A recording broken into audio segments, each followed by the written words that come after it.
जिस तरह से गुंडागर्दी और हिंसा भारतीय जनता पार्टी फैला रही है, ये जो आतिशी जी ने कहा, ये वारदातें केवल उनकी विधानसभा तक सीमित नहीं है। पूरी दिल्ली के अंदर मेरे पास न जाने कितने हमारे कैंडिडेट्स आ चुके हैं। मेरी अपनी विधानसभा में, राजेंद्र नगर में, इधर उधर कई जगहों पर हमने देखा है और शिकायतें आ रही हैं कि भारतीय जनता पार्टी पूरी तरह से गुंडागर्दी के ऊपर उतरी हुई है। कोई भी पार्टी या कोई भी कैंडिडेट हिंसा क्यों करता है? उसे हिंसा करने की जरूरत क्यों पड़ती है?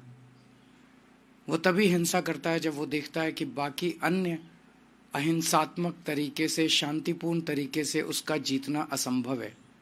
जब उसके पास कोई नैरेटिव नहीं होता, जब जनता उसके साथ नहीं होती, जब जनता उसकी बात नहीं सुन रही होती, तब वो फिर हिंसा पे उतारू होके येन केन प्रकारेन वो चुनाव जीतने की कोशिश करता है।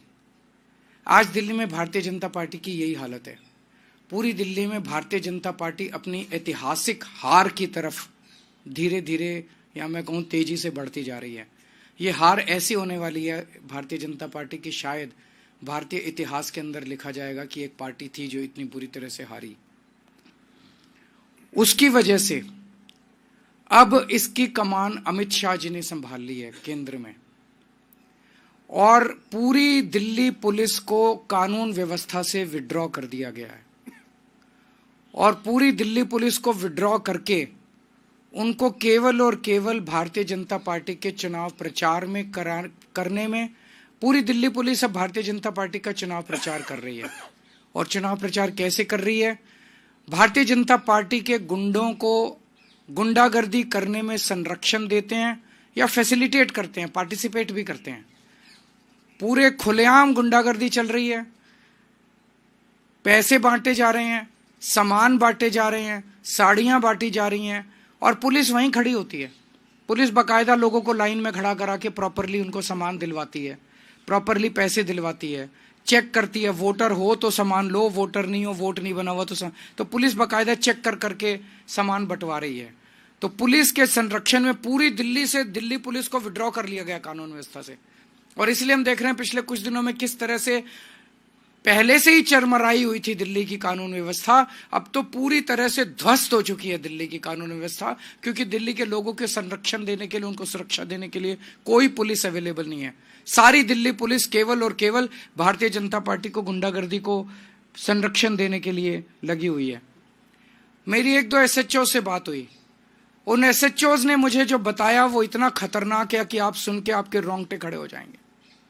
उन्होंने कहा जी सीधे एमएचए से आदेश आ रहे हैं, बीच में कोई सीपी नहीं है, कोई डीसीपी नहीं है, कोई स्पेशल सीपी नहीं है, कोई एडिशनल सीपी नहीं है, सीधे एमएचए से आदेश आता है एसएचओ को, फलानी फलानी जगह फलाने फलाने नेता की के आम आदमी पार्टी के नेता की मीटिंग डिसरप्ट करनी है।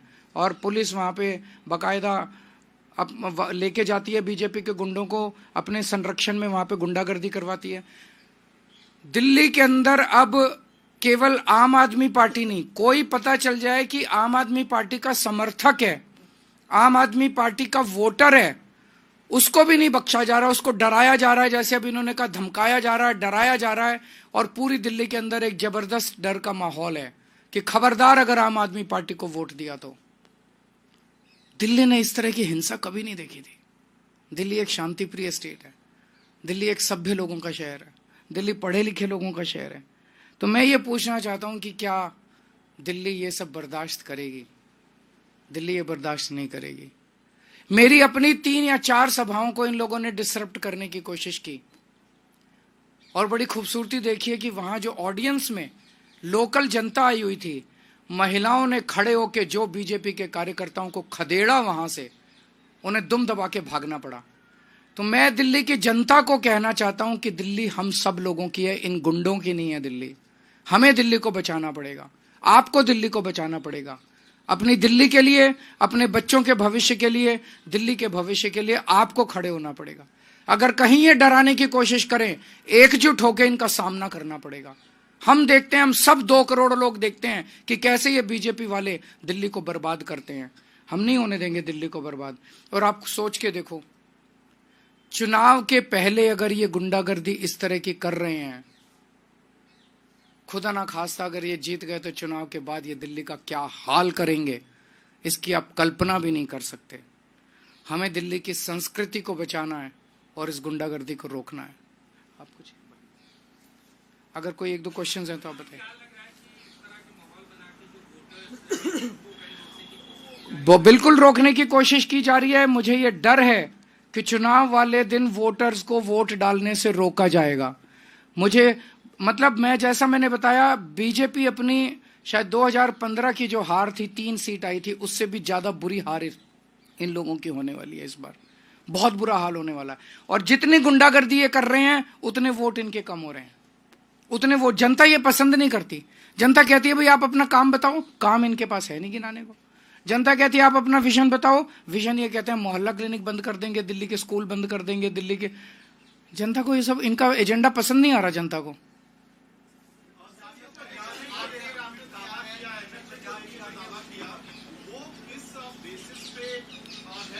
आपको सारे बता दिए, जो एक एक डेट वाइज, आदमी वाइज इंसिडेंट्स बता रही हैं आतिशी जी। दिल्ली की सीएम आपको इंसिडेंट्स बता रही हैं।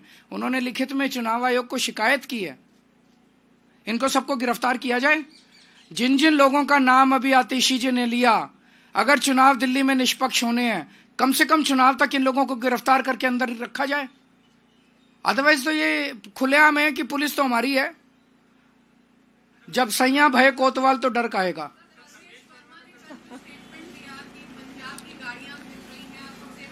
मेरे को बहुत दुख हुआ दिल्ली का एक नागरिक होने के नाते और दिल्ली का पूर्व सीएम होने के नाते।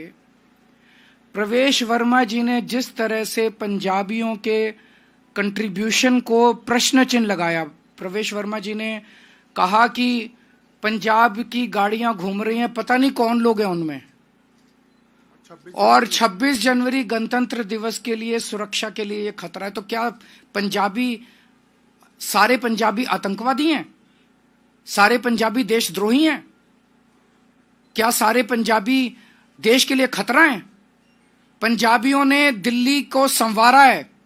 पंजाबियों ने आज जो दिल्ली है जिस स्तर पे, उसमें पंजाबियों का बहुत बड़ा कंट्रीब्यूशन है। पंजाबियों जो आज पंजाबी हैं, इनके पूर्वजों ने देश के लिए कुर्बानियां दी थी। आज जो दिल्ली के पंजाबी हैं, उनके पूर्वजों ने देश के लिए अपनी जान न्यौछावर की थी।